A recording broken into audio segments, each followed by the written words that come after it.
This is Ed Robertson, and this is the Mountain and Prairie Podcast, where I introduce you to some of the innovative and creative individuals who are helping to shape the future of the American West. I meet most of these people through my work in ranch brokerage and land conservation, or through my hobbies and interests that revolve around spending time up high in the mountains. My guests include ranchers, writers, entrepreneurs, conservationists, athletes, artists, pretty much anyone who's doing interesting and important work and has a good story to tell. If you're enjoying the podcast, please take a minute to give it a good review on iTunes and to share it with your friends through social media. I've gotten some great feedback on past interviews, and I'm very excited about some of the guests that I've lined up for upcoming episodes. If you have any ideas about people I should interview, please reach out and let me know. You can get in touch with me on mountainandprairie.com. My guest today is Andrew Skurka. Andrew is most well known for his ultra-long-distance solo backpacking trips, including the Alaska-Yukon Expedition, the Great Western Loop, and the Sea-to-Sea route, which are roughly 4,700 miles, 6,800 miles, and 7,700 miles long, respectively. He's also completed countless fast and light trips throughout the Sierras, the Wind River Range, Zion National Park, and the Appalachian Trail, just to name a few. He's been named Adventurer of the Year by both Outside Magazine and National Geographic Adventure, and he's also been named Person of the Year by Backpacking Magazine. Andrew is also a published author, having written The Ultimate Hiker's Gear Guide, and he's now completing the manuscript for the second edition of that book. His personal blog is full of detailed, information-rich articles about backpacking, gear reviews, and other endurance-related content. You should really check it out. It's at andrewskurka.com or just Google Skurka, S-K-U-R-K-A. On top of all this, Andrew is a guide, a speaker, and an accomplished ultra runner, having placed second in the Leadville 100 and third in the Run Rabbit Run 100. Just this past weekend, he placed fourth at the San Juan Solstice, one of the most difficult 50-milers in the country. Andrew's a great guy, and we had a really fun conversation. We obviously talked about many of his long-distance backpacking adventures, but we also dug into some of the details of the mental and emotional aspects of traveling through such remote areas for such long periods of time, completely alone. We talk about his personal background and how he became interested in adventure sports, and also about his decision to forego a traditional career in finance or consulting to carve out a career centered around life in the outdoors and adventure. As usual, I ask him about his favorite books, favorite documentaries, and favorite locations in the West. In just under an hour, we covered a ton, so be sure to check out the episode notes for links to everything that we discuss. You can find it at mountainandprairie.com/Andrew Skurka. Thanks so much to Andrew for taking the time to come by and chat, and thank you for listening. So enough of my talking. Here you go, Andrew Skurka. All right, so the first question I've been asking people with these interviews is, when you meet someone, what do you tell them that you do? I always botch this. Because it sounds really pathetic if you're like, well, I'm an adventurer. It's just like just take yourself more seriously. Yeah. So I explain that I have my hands on a lot of things. They mostly relate to outdoor education, so writing, guiding, speaking. I consult for Sear Designs, and a few little other odds and ends here and there. And that's a very modest answer, because you're leaving out the adventures that you've done. So, well, I don't get paid to go on huge trips or go on small trips. Yeah. So when people say, like, what do you do? And when I look at, like, the way I spend most of my days, it's unfortunately not. That's the reality. I get on a lot more than most, but it's I'm not like a full-time walker. Yeah, well, and I think the reality is you look at any, you've been in National Geographic, but you go through the pages of that magazine, and all the, there are plenty of these adventurers, but to make that lifestyle work and to make those trips work, I imagine there's a ton of work outside of the adventure. The only way that you can be doing it full time is if someone else is paying you to do that. Sure. And even then, the amount of time that goes into planning a trip, I mean, at least a trip that's of any note. You're gonna have to spend some time in front of a computer planning it out. Sure. So can you give us just a overview of some of your notable trips? Sure. So I'm mostly known for these really long backpacking trips. So, 2004, 2005, I did the C2C route, which was 7,800 miles from Quebec to Washington State. Then I did the Great Western Loop in 2007. That was 6,875 miles in 7 months. And then I did the Alaska Yukon expedition, which was 4,700 miles by skis, foot, and pack raft. That was in 2010. And then life kind of turned after that. Yeah. I think, so after the Alaska trip, I got back on October. I turned 30 that next March. I met my now wife shortly after I got back. I was kind of tired before I left. Sure. Living out of plastic tubs and not having a permanent address, and also having to really hustle financially. Never I would get back from these huge trips and literally not have a single dime of income on the book planned over the next 6 or 12 months. Nothing. So that kind of that's kind of a little bit too much pressure. So I kind of took a few years to get my maybe build more of a, I don't want to say nest, but some more security. Sure. So I started guiding trips. I gave a lot more presentations. I wrote a book, and that's all proved great. And I've got really good momentum now. And now I do a lot of running, and my new thing is short is the new long. So I do a bunch of shorter but more intense trips. They're more a week and a half. Yep. But they are more compatible with more responsible lifestyle. Are those solo trips, like personal trips, or do you do them with other folks, or both? It's a mixed bag. Yeah. Last year I did 4 good backpacking trips. One trip I was with 2 other guys. 2 of the trips were solo, and then the last trip was a big game hunt here in Colorado, and I was with another guy. Where was that? We went up into the Indian Peaks. Oh man, it was very, very weird to be walking out to the 4th of July trailhead with a bunch of weekend warriors, and I've got a pack full of elk meat, and it's literally my pack liner split, and I was dripping blood out of the bottom of it. Yeah. And then these day hikers were do you know you're bleeding? And I'm just give me the car. This is not a place to hunt. Yeah. That's really cool. I was up there running one time and just cruising along the trail, wasn't paying attention, and all of a sudden I heard somebody say, "Hey!" And there was a dude in camo with the bow, bow hunting, and he was right on the trail, and I didn't even see him until I was on top of him. Yeah. It's scary. Well, bow hunting, I don't think bow hunting is that scary because you have to be so close to the animal to. Sure. But rifle season is a little more nerve-wracking. Oh, yeah. Yeah. Yeah, definitely. So, we could talk about, you could write 10 books about your adventures, but years ago I saw you speak at Neptune when you had gotten back from your Alaska trip. Right. And I thought, that place was packed. I thought it was awesome. That was a fun presentation. Yeah, it was great. Yeah, I think I still on the record for biggest turnout at. Yeah, it was packed. It's crazy. I couldn't believe it. And I can believe it because it's an unreal trip. But can you just kind of give us an overview of that trip, a little more detail about it? Yeah, so I started in March up in northwest Alaska, in small, they call it a city, but that's by Alaskan standards, so Kotzebue. Then I was on skis for the first 2 months. I skied basically along a network of snow machine trails down to the Alaska Range, and then traversed the Alaska Range on skis. And the Alaska Range is on Mount McKinley. Yep. It's the highest point. There it is over there. Yeah, you have a photo on your wall. And then spring arrived. I picked up my pack raft and my hiking shoes. I floated out to the Lost Coast, to the Gulf of Alaska on the Copper River.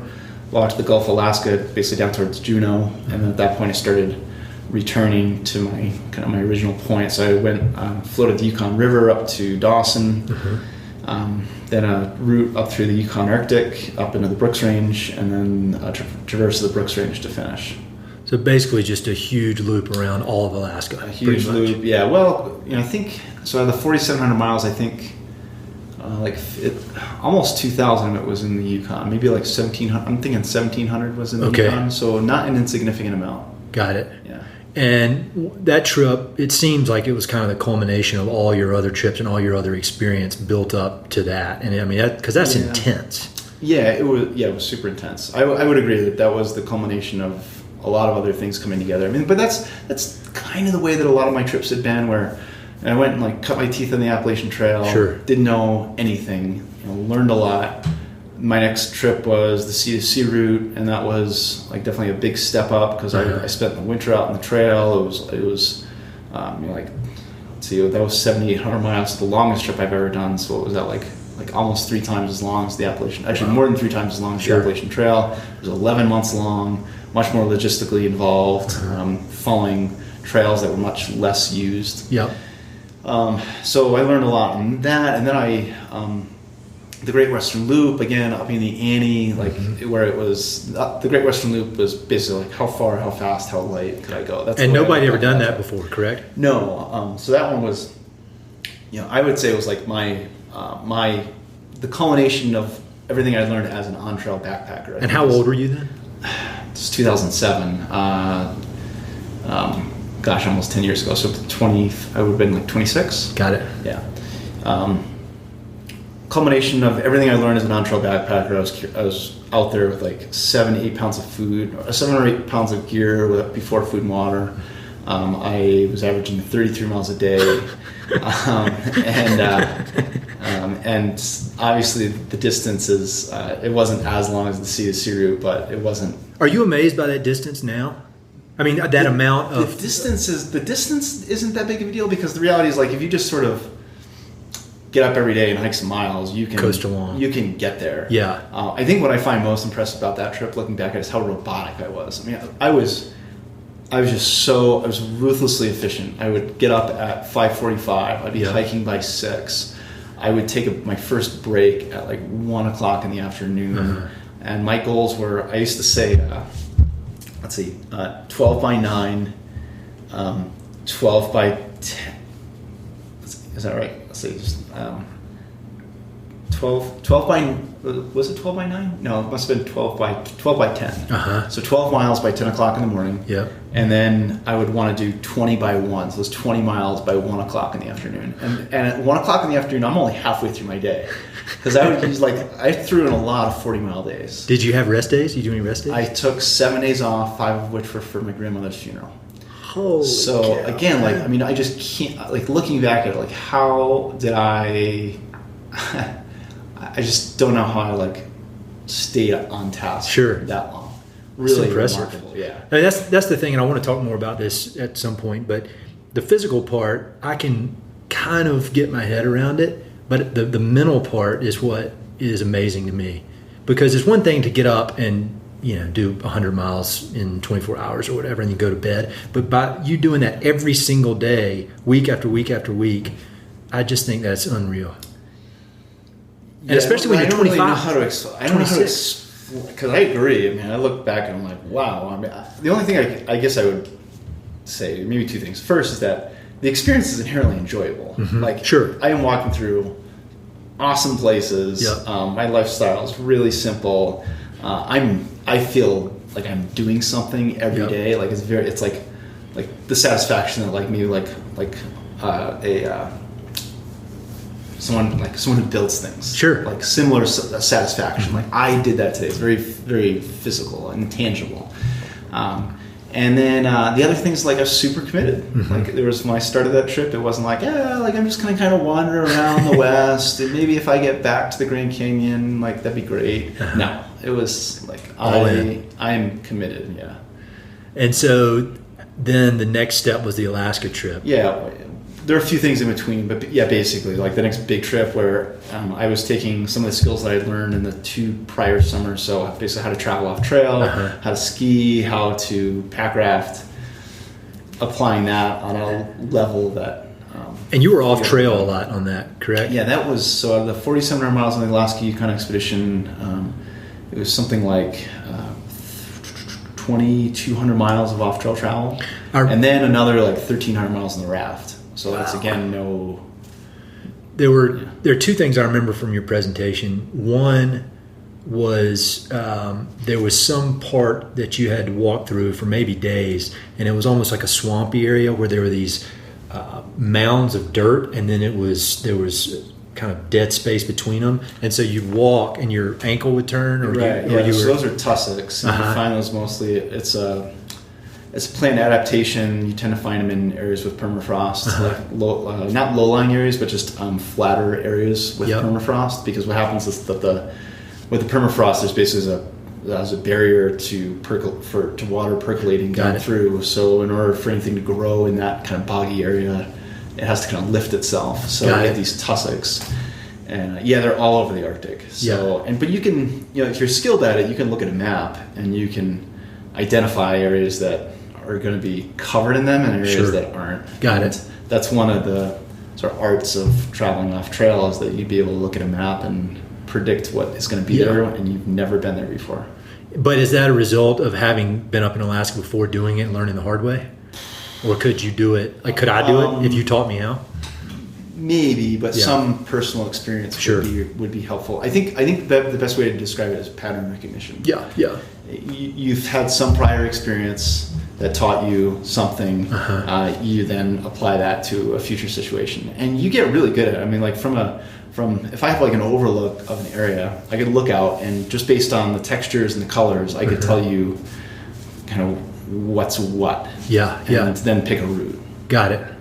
And the other thing I remember from your presentation was you were cruising along and you came up right on top of a grizzly and you had to scare it off, and it ran off and it pooped on itself. Yeah, pooped itself. It actually, I didn't come up on it. It came up on me. Was that the closest call with wildlife of the trip? Yeah, that was really close. Is that the closest call you've ever had with wildlife? That one could have gone.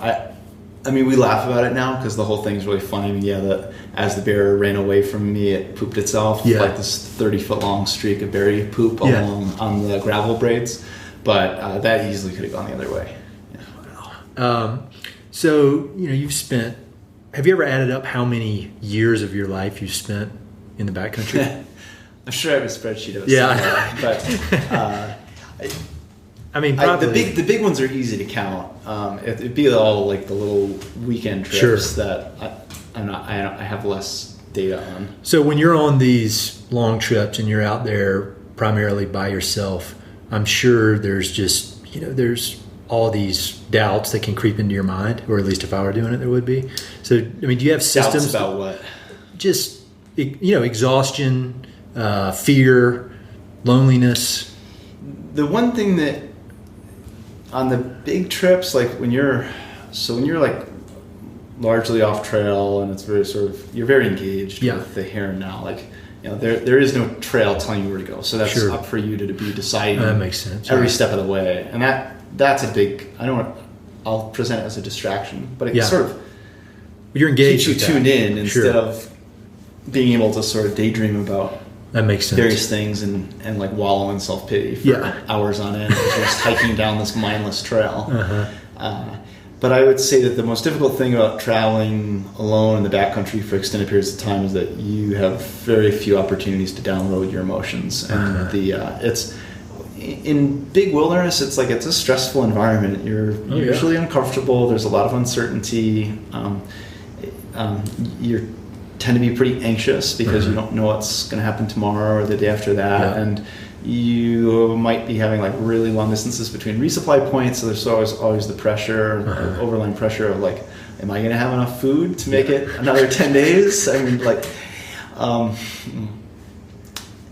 and if you're traveling solo, you need to deal with all that. Sure. If you're traveling with somebody else, you can sort of talk it through and calm each other down. Yeah. So what is your technique for doing that? Keep my game face on. Just keep focused. Stay focused. In between towns, and then when I get into town, I would usually give my parents a call. And I cried on that trip multiple times, and almost always was on the phone with my mother. That's understandable. That's so impressive. Like I said, the mental aspect of it is what is extremely impressive to me. When you got home from that, what was the adjustment into real normal life like? It was awesome. Was it really? Oh, I was so excited to be done with that trip. That's great. 6 months of constant discomfort and uncertainty. Yeah. My mom on multiple occasions said that she was concerned that I was going to come back with PTSD. Sure. Because it was just sort of that. hate to, I'm wary of comparing it to that experience, but not that dissimilar, and just the level of risk and uncertainty and just sort of that constant that like you could die tomorrow, you could die this afternoon. I just read a book by Sebastian Junger, and he's talking about PTSD, and he says that obviously soldiers have it, but a lot of Peace Corps volunteers who've been in really intense situations, they come home and they have it, and your situation is right up there with that. I mean, every day there's something that could kill you. Right. But there was really no problem readjusting. No, I was pretty excited about it. That's good, man. Yeah.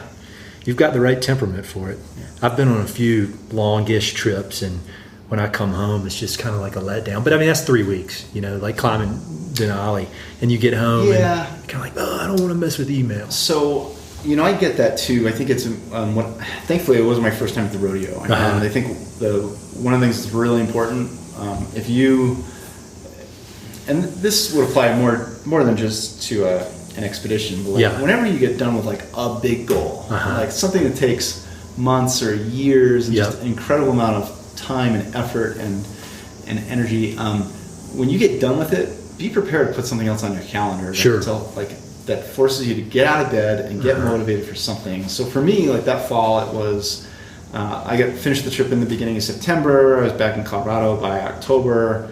And within a couple of weeks of being here, I was like, I need to do something. I'm going to put a 50-mile race on my calendar. Nice. And that sort of held me accountable for the remainder of the year. Got it. Yeah, I do it similar. I always have to have goals, or else, like you said, it's just for me. I won't do anything. Which I don't know.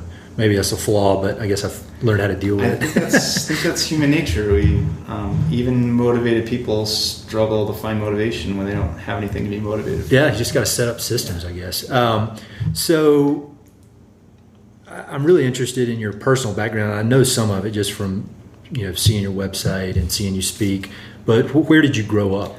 Grew up in southeastern Massachusetts, just outside of Providence, Rhode Island. Got it. And how did you get into the outdoors? Were you in Boy Scouts? No, not until college. Really? And so you went to Duke?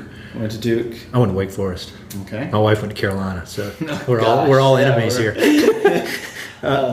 So when I was and Duke really had nothing to do with it either. I went to a job fair one day, and I met a camp director for a camp out in the western part of the state. Which one? That was Camp Carolina. Yeah, I know that camp. Yeah, I do. Yeah, the reputation precedes itself. Yeah, I know. Okay. I had a lot of friends that went there. I always went to the coast to Camp Seagull on the coast. Sure, but I know all those camps up there. Yeah. So I worked for 2 summers out at camp. Okay. And I had always loved the outdoors growing up. We would go up to New Hampshire, Maine, Vermont, and we'd do day hikes. And I was totally into mountain biking. This is the early 90s. Sure. So, but I really wasn't able to act on that until I got into college and then had a little bit more independence. So I spent those 2 summers at camp. I hiked the Appalachian Trail in between my, I was still in college. I'm trying to remember. It must have been before my senior year. Okay. Yeah. And how long did that take you? 3 months. And was that the point where you realized I can do this faster than average, faster than most? I guess, but 3 months still is not. Yeah. Looking back at it, not that impressive. Sure. For the Appalachian Trail, it's quick, but it's only an average like 23 miles a day, 26 miles a day. That's just for let's see. I guess it was 2. So 5 years later, I was doing 22 miles a day by like 2:00 in the afternoon. Yeah, well, yeah. So you've got a somewhat skewed perspective. Yeah, that makes sense. And I didn't really figure out. It's difficult when you're in college and you have these, and not just college. Like I was at an elite institution with classmates who were going to go on to do great things. Like they're now like high-end orthopedic surgeons and doctors and lawyers, and they're on Wall Street and they're at big think tanks in DC and the other things. And like the expectation was that I would do that as well. Sure. When I went to Duke, that's kind of what I was thinking. But I suddenly had kind of this change of heart, it's like, well, that's not really what I want to do. Yeah. So, but it's difficult to kind of find my own path in this. I bet so. I think I think it's hard for anybody to if they want to do something outside the norm. I mean, very hard. Yeah, I mean, my job is I sell ranches and do land conservation work. Which when I was in North Carolina, I didn't even know there was such a job as selling ranches, and it's outside the norm, but it's not even close to as outside the norm as yours. So, what did the first 2 years out of college look like for you? Trying to remember. One of the things I did before I graduated is my last summer in college. I took a ninth semester. Sure. Came back for like half of a fifth year, and I that summer came out here to Boulder and I interned for GoLite. Okay. And that introduced me to Boulder. It introduced me to the outdoor industry. Yep. Kim and Coop have been supporters of mine ever since. And then I graduated from college, decided I was going to go do the CSC route. I wasn't going to, I ended up working for a few months just to kind of waiting for the window to start. Sure. And then that was the first 11 months. Yeah. So, and it never really stopped after that. I think the expectation was always that I would get a real job at some point. Yeah, get it out of your system. Yeah, get it out of my system. And thankfully, I started this when I was young and I had no expenses. And I was willing to live like a dirtbag. Yeah. And I hustled and made it work financially. Like I was at least sustainable. Actually, I take that back. I don't know how I did it because I look back at my how you get like a letter from the Social Security Administration saying like, hey, like here's like all your reported income for the last like decade.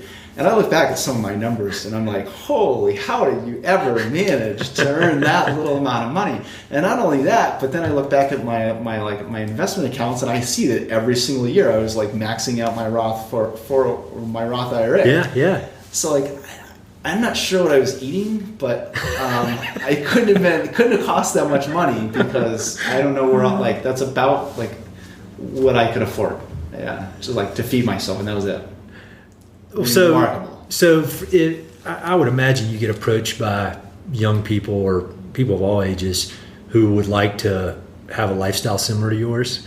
Do you ever? I mean, what's your answer to people like that? Because I think there, replicating what you've done would be really, really difficult to do, and you've already done it. So a lot of what you've done has been new, so nobody could really replicate it. But I would imagine there's some lessons for anybody who wants to do non-traditional, whether it's acting or art, just because you were able to follow your passion and make it work financially with a lot of hard work. So, I mean, do you ever have any advice to those people? Well, I think that's the advice. It's like, be creative, be resourceful, be scrappy, and work really hard. Work hard. Yeah. That's what I do now. Did not just land on my lap. Yeah.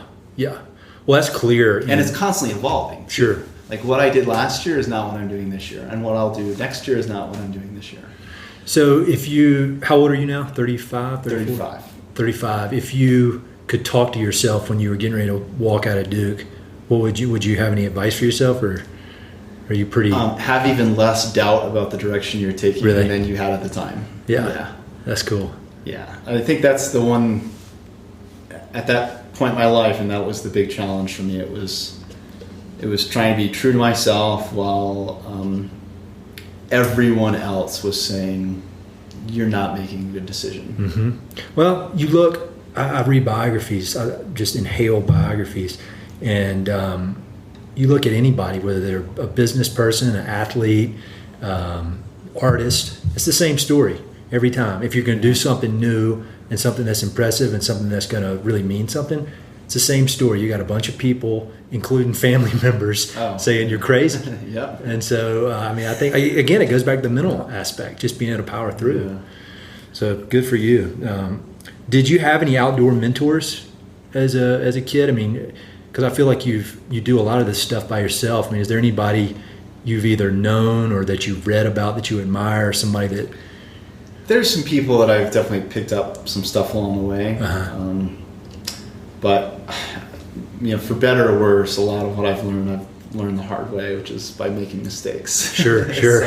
And I tend to be, I don't want to call myself a loner, but I tend to be a solo person. So it's just kind of my style of getting it done on my own. Yeah.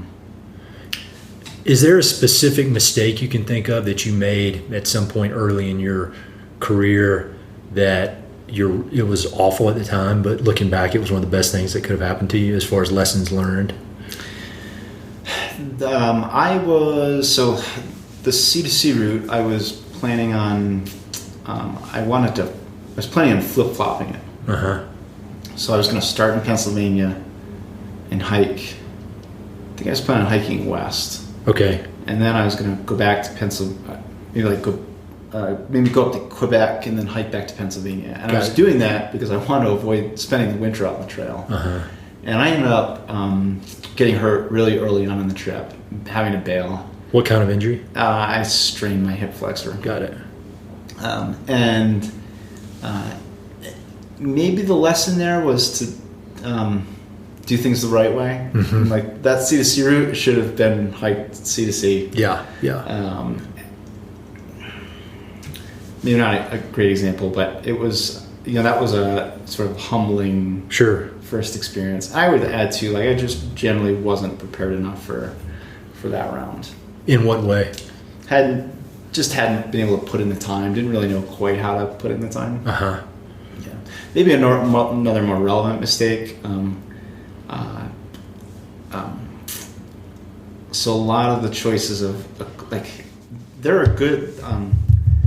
I should have taken the opportunity to learn more from other people. Uh-huh. But that can be a little bit tough because it's signal to noise ratio can be tough sometimes. Sure. But find some credible person who really knows what they're talking about and figure out what their mistakes were. Yeah. And a little bit too stubborn, maybe a little bit too cheap early on, especially some of the gear decisions I made. Yeah. When I started the Appalachian Trail, not a single thing that I finished with, or not a single thing that I started with, did I finish with. Really? Yeah, not a single thing. And that's a good lesson right there. So I, as this cheap college kid who didn't want to buy a book to tell me what buy some, I don't know what book I would have bought at the time. Someone who knew what they were talking about probably had written a book back then, and could say hey, here's really how to do it. Yeah. And I was too cheap to buy the book, and in the process, I ended up spending hundreds, maybe $1,000 more than I needed to. But you got the IRA maxed out, so that's good. Yeah, right. So you do some guiding, or you're not doing any this year, is that correct? No guiding this year, at least at this moment. Do you have any just general advice for people who would be interested, who want to do their first long distance hike, say a month? Or no, say the AT, they want to do the AT. Mm-hmm. What would your advice be to them? They're not super experienced, they've read your stuff and they've read your blog and they want to give it a shot. What would your advice be? Go out for a weekend and make sure that this experience is for you. Yeah. I wonder how many people quit within the first week of the AT. It's astounding. I bet so. And some people quit because, actually I'd say a lot of people who quit because they're like, wow, this is way harder than I thought it was going to be. Yeah. And they're probably carrying too much junk too. That's part of it. And that's part of it. And so kind of on the other end of the spectrum, I'm sure you guide and advise a lot of pretty experienced outdoors people and backpackers. Is there a certain, I don't know if you'd say mistake, but something that you see a lot of experienced people doing when it comes to backpacking or camping or just backcountry travel that you think that it's just a no-brainer that if you did this, it would make it a lot easier. If you stopped doing that, it would make it a lot easier. Nothing that comes to mind. I think that the big limitation for every single person is just first-hand experience. Sure. And even I work with a lot of individuals who are super competent, really quick learners. And what happens is that they haven't spent enough time out there. Mm-hmm. So they have their gear is dialed because they were able to spend enough time online reading, figuring it out. But then they come out and they're not proficient with how to use a compass, or they're not for them to relate things that they're seeing on their topographic map with the landscape around them. They're not quite there. Got it. And that's just an experience thing. It's just you just have to get out there and do it. Yeah. There's only so much that you can be taught. Yeah, definitely. I mean, I think I lived in Central America for a year, and I'd never surfed before, and I started surfing. And it's that I feel like that of every activity I've done, it's a product of just you have to spend time in the water. There's no other way. You just have to stay out there. And it's really hours in the water. There's some ratio to hours in the water to proficiency on a surfboard. And it's the same in the backcountry. You just have to do it. I don't remember the author, but there's a couple years ago that book about the 10,000 hour rule. Yeah. And there's a lot of truth to that. Sure. Now, granted, you can. I'm sure, I don't know if you ever took like a lesson from somebody, but if you gain like a certain level of first-hand experience, like taking a lesson with someone can do a lot of good. Because just sort of like, you've got enough first-hand experience to like actually comprehend what they're telling you. I agree. And then that can save you a lot of time. But at the end of the day, it's just you being out there. Yeah, I took a lesson skiing probably 5 or 6 years ago. After skiing for forever, my wife gave me a lesson, and it was unbelievable how much better. I was just making it so. Oh, she. No, my wife paid for the lesson for my birthday, which may have been a hint. Like, you can't keep up with me. Well, I mean, you know what the rule is. Like, spouses should never try to teach each other how to ski. Yeah. My brother-in-law tried to do that for my sister, and disaster. Yeah. So your current life, you are taking a break from guiding and speaking. Is that right?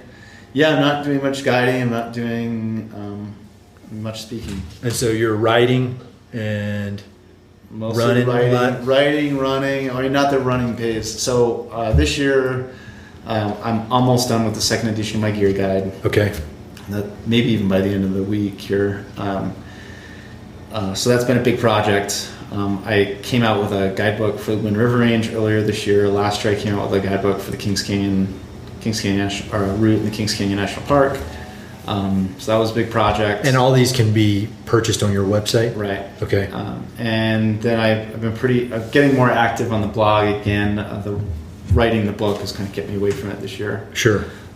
So yeah, a lot of it's been content this year. And I think your blog is great because it's actionable and it's full of data and information. Whereas you look on some people's blogs and it's just kind of self-congratulatory stories about how great they are. And yours is, I mean, it's like a guidebook, or it's tons of content that people would pay for if it were in a book, And so I think that's a huge service to people. Yeah, I try to make it informative. Like, there's a lot of fluff out there. The reality is that good content takes a while to write because sometimes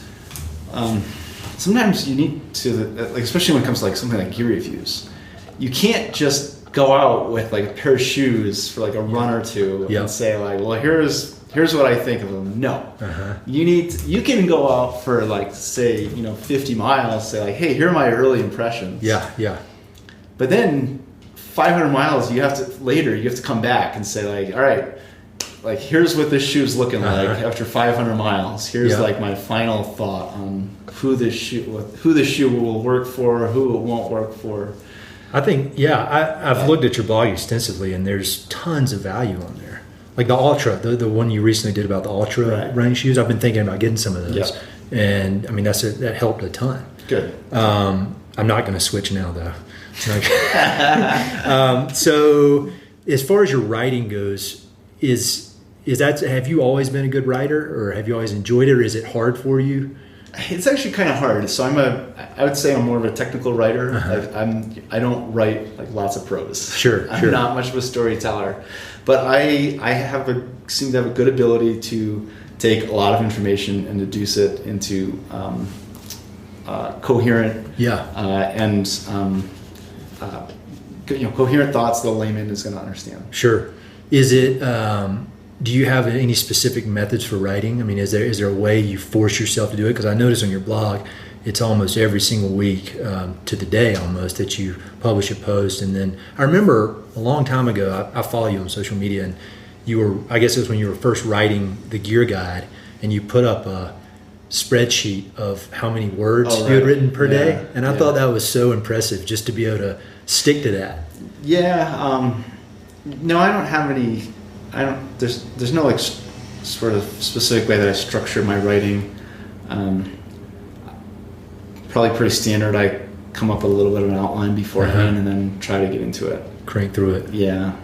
I guess if after you've been, month 2 by yourself in the Alaskan wild by yourself, I think writing's probably a little a little easier to self-motivate. I will say that the one thing that really helps me with the writing that I do, so like the writing the gear guide and the blog as well, is that the way that I want to write and the way that my mind thinks, it's pretty compatible with the way that people now like to read. So like lots of bullet points, sure. Lots of headers, short sentences. I think that's great. Yeah. And it gets the info across, and it's valuable and doesn't waste time. And it's great to write these flowery sentences if you're good at it, but most people that write those sentences are not good at it, and it's just a waste of time. Right. And so I want to talk about your running a little bit. You've done 200 milers, is that right? 200 miles. And the first one you showed up, got second place, Leadville. Yeah, Leadville. Other one showed up, third place. Well, I did more than the second one. I did more than show up. Like I actually trained for that one. But Leadville in 2008, I would say I kind of showed up. I wasn't planning. I mean, talk about how ultra running has changed. I went for a run with a buddy of mine in maybe May. And or maybe even it was June. I don't know. It was late. Yeah. And he's like, hey, he's like, yeah, I'm signing up for Leadville later this year. I'm like, oh, that's really cool. When is it? And he just tells me it's the middle of August. I'm like, I think I got that open on my calendar. Like, I'm gonna look at it. And this is again May. So what are we like? We're 3 months out. Sure. And I signed up, and in between that, I went to Iceland, walked across Iceland. I went to the High Sierra in California, did the Sierra High Route. Yeah. Didn't really run that much, and show up and play second. And that's the time I ran it was pretty respectable, but it wouldn't get you second place that often anymore. Yeah. And then Run Rabbit, that was different. I legitimately trained for that one. And sure. Invested a lot of time. Well, that was a stacked field too. My wife and I were actually in Steamboat that weekend, and there are a bunch of names you see. Oh yeah, it was a totally stacked field, but no one is immune from blowing up if they go out too hard. Yeah, that's exactly. Or if they've over raced. And so you started out relatively slow, but you just reeled people in the whole time. I would say that I started off at a pace that was proportional to the winner, just slower. Sure. So, that's the remarkable thing. If you look at ultra running splits, we were talking about this a little bit before we started recording. The winners run the most even race. That's basically the way it happens. Yep. And everyone else runs too fast at the beginning and fades towards the end. And as you get deeper into the field, they get slower and slower and slower as the race goes on. Because you'll see it we're both going to be down in Lake City this weekend. And the gun will go off at the starting line, or for that, probably some guy will just go, okay, go. Right? Okay, so the gun will go off. And there will be people there who are going to take, what's the cutoff? 20 hours? I don't know. 16. The cutoff is 16 hours. There are going to be people who are chasing the cutoff. Yep. Okay, and they are going to be running a 9-minute mile down that Forest Service road to start the race. Yep. Well, guess what? They're going too fast. Yeah.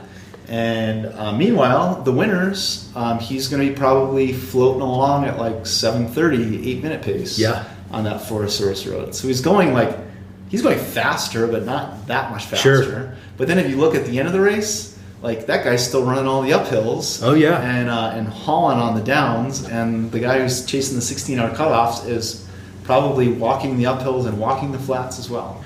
In my limited experience with ultras, you can always see a few people early at the top of one of the first climbs there's a lawnmower out there, who are in over their heads, like a Run Rabbit Run. Yeah.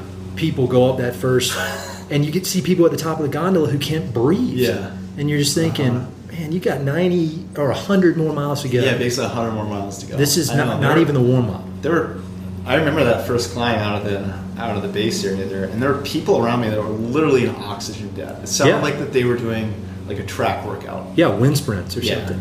And I'm you are in for a long day and I understand it. We're all excited. Sure. And especially at that course, there's it has to be a single file line because the trail's really tight, and you kind of feel bad about holding things up behind you. Yeah. You want to keep up with the person in front of you because your ego is a little big, but And I even fell victim to that. I was upset with myself last year at Run Rabbit for letting my heart rate be in like the low 150s for the first 45 minutes of the race. Like that's not that I can't keep that for what, like 18 more hours. Yeah, I mean that was when I did the Colorado Marathon in the beginning of May, and my average heart rate for the whole race was 152. Wow. So if I'm at 155 at the start of Run Rabbit Run, guess what? Long day. Yeah. Or a very short day. Or a very short day, right? Well, that's cool. I'm excited for Lake City. So, like I said, I'll wish you well at the starting line and then never see you again. Yeah. So I want to be respectful of your time here.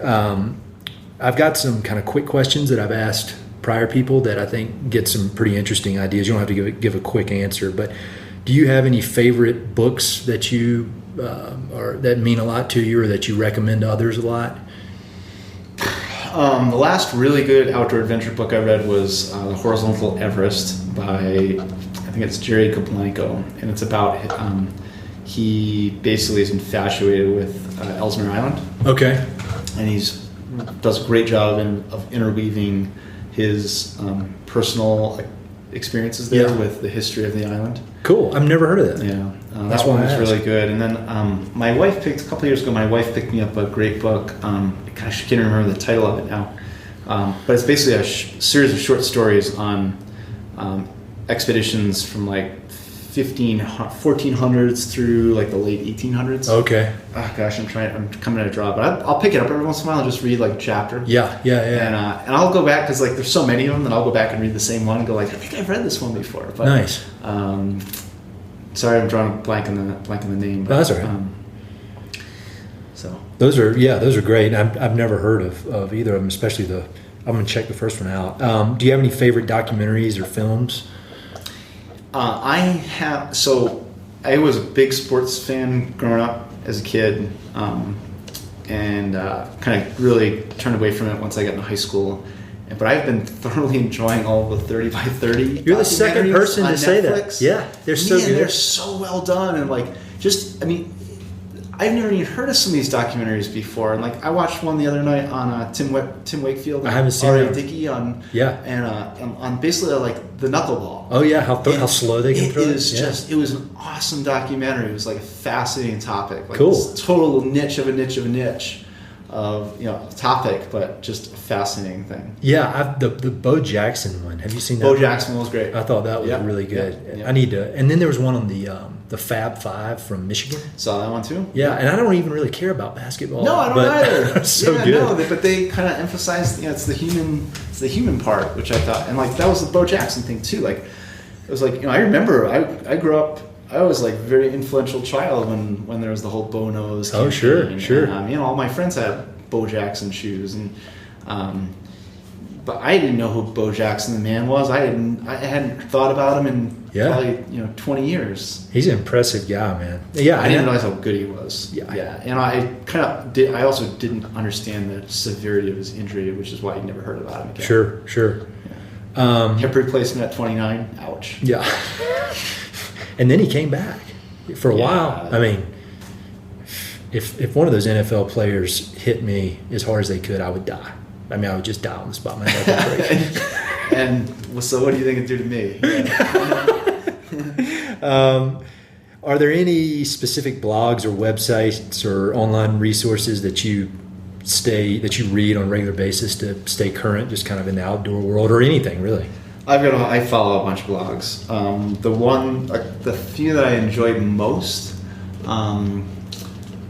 Steve Ratner, who's he was the AutoZar of the Obama AutoZar, and he's kind of a dorky analytical guy, but just he goes on Morning Joe every once in a while, and but he's more in like policy, and like he kind of really gets at the numbers. So I follow his blog, and then. The other blog, it's more, you probably know High Country News. Mm-hmm. Yeah, that's great. So I enjoy reading those as well. The others, as far as the best backpacking blogs out there, the one, I would say Bedrock and Paradox is maybe one of the most interesting ones. It's written by this guy by the name of Dave Schnall. And it's just, refreshingly honest and true and authentic. That's cool. And he's kind of philosophical, and he's kind of abrasive, and but it's like kind of a refreshing break from something that's a little bit more glossy, like Beer Junkie. Yeah. We'll have links to everything on the webpage so people can click through. If you had to pick one place that's your favorite location in the West or Alaska, or really in the world, is there a single spot that stands out in your mind? I'll give you a couple of my favorites. Yeah. So the High Sierra, California. They said I don't have an answer. So I'm always interested to hear what people say. I mean, it's phenomenal. Especially with everywhere you gorgeous. The off-trail travel there is blissful. It's huge. Mm-hmm. It's just girthy and it gets heavily trafficked. But if you know where to go, traffic's not an issue. Yep. So that's definitely in there. Wind River Range in Wyoming. Yeah. I would say like they're kind of like a smaller High Sierra and a little bit more raw. Sure. The weather's not as nice. Yep. It's basically the big difference. The weather's definitely not as nice, and the community there, the people who go there tend to be a little bit higher end. Yeah. It's more of a how do I put this? The people who know go to the Wind River Range, maybe. Got it. Grand Staircase, Escalante National Monument in southern Utah. Again, just huge wilderness area, really girthy, very remote. So those are kind of some of the top three. Believe it or not, I don't typically recommend places in Colorado. Mm-hmm. Colorado's awesome for trail running and for day hiking. For backpacking, I think it's a little bit tougher sell. Like our topography and the history of the state mean that there are just roads and trails everywhere, and it's kind of never, and not just roads, trails, ski resorts, highways. It's kind of hard to get away from it in Colorado. There's really no real wilderness here. I mean, you think Indian Peaks is spectacular, but you can run from one side to the other in a few hours. Yeah, and from the divide, you can look down on Denver on one side and see Winter Park ski area on the other. Mm-hmm. Yeah, when you're camping at one of the alpine lakes, if you just sat there, you think, "Oh, this is great." But right. No, I'm with you on that. Yeah. So most people that listen to this are somehow associated with the American West, whether it's ranching or conservation or sports. Are there any? What would be your opinion on what the biggest threat facing the West is? I mean, I guess if you read High Country News, you have a lot of ideas. The West is delicate. It is. I've walked around the whole thing, and plus a lot of the places in between. Mm-hmm. Water is the big driver. I agree. So, that's what I think. I mean, if it stops raining or snowing mostly, the West is in a world of hurt pretty quickly. Big time. Yeah. Just when you look at fires and drought and the amount of people out here now, and I'm With just more as guilty coming. as everybody else. Yeah, same here. I mean, we both came from the East Coast, but it's when you look at the population projections, there's just not enough water. Yeah, maybe not. I mean, it depends. There's still a lot of efficiency gains, I think, in the system. Sure, I agree. Yeah. We could probably, especially if you start transferring, if you start transferring water out of agriculture and into residential, that changes things a lot. Yeah. You could continue to grow the population a long time, but is that the type of community you want? Mm-hmm. It's another question. But yeah, I would say overall the big issue is water. It's just it kind of drives everything else. And I think too, if it is getting hotter here in the West, if it continues to get hotter, I mean, you look at how just little changes, the difference of 1,000 vertical feet, mm-hmm. what you find in Colorado at say 7,000 feet versus 8,000 feet, it makes a huge difference. Yeah. And the shift of adaptation might be kind of painful if it happens a lot faster than mm-hmm. than everything is evolved to. Yeah. It's definitely going to be interesting one way or the other to watch the next 30 to 50 years out here. Interesting is that's a optimistic word for it. So if you could make a request of the listeners what would it be? A cause that you support, something that's important to you, something kind of a message that you think more people should hear? Oh, interesting.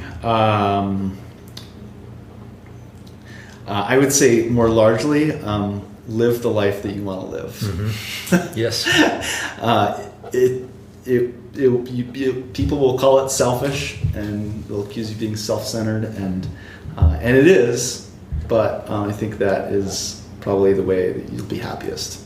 I agree, but I think maybe your trips are self-centered in the moment. But I remember when I emailed you, you said, I don't think I'm helping to shape the future of the American West, but if you say so. But I mean, you definitely are, because you're inspiring people to get out in the backcountry and push their limits, and you're writing books and you're writing these blogs, and you may not realize it, but I think the ripple effect of that is huge. And you get somebody reads your blog, they go backpacking, they've never been, then all of a sudden they're focused on conservation because they want these places to exist, and so. Hey, you know what? If that happens, awesome. Yeah. But I can't control that. Yeah. I can control what I do today and tomorrow, and we'll keep doing it. Yeah. And so, how can people connect with you? Your blog? Sure. Yeah. I'm pretty easy to track down. My last name is Skurka. You can find a website. I'm pretty accessible on email if you have any follow-up questions. You responded to my email very nicely, and I could have been a weirdo internet stalker. So thanks for doing that. No, responding to your emails was, I was like 3 days late, and I'm like, well, at least he's a Boulder guy, so he'll understand that I've been out running too much. Yeah, and you had just done the Skyline Traverse. That's no joke. So yeah, Skyline's like a weekly event. Is it really? I know you're trying to do big weeks for me, or 100 miles of running with 20,000 vertical feet. So that's great, man. Start counting up. You got to do it. To do a Skyline. That's true. Yeah. Well, this has been great. So thank you so much, and I'll see you this weekend. All right. Thank you. So there you have it, Andrew Skurka. Thanks so much to Andrew for coming by to chat with me, especially when we were only 2 days before his big race up in the San Juans. Thank you to everyone who's listening to this. Again, please share it with friends or family or colleagues, anyone who may find it interesting. If you have time, I'd appreciate a good review on iTunes. It just helps get it out in front of more people. And please check in with me on mountainandprairie.com and let me know if you have any ideas for future guests. I'd love to hear from you. So thanks again, and I'll look forward to talking with you soon. Bye.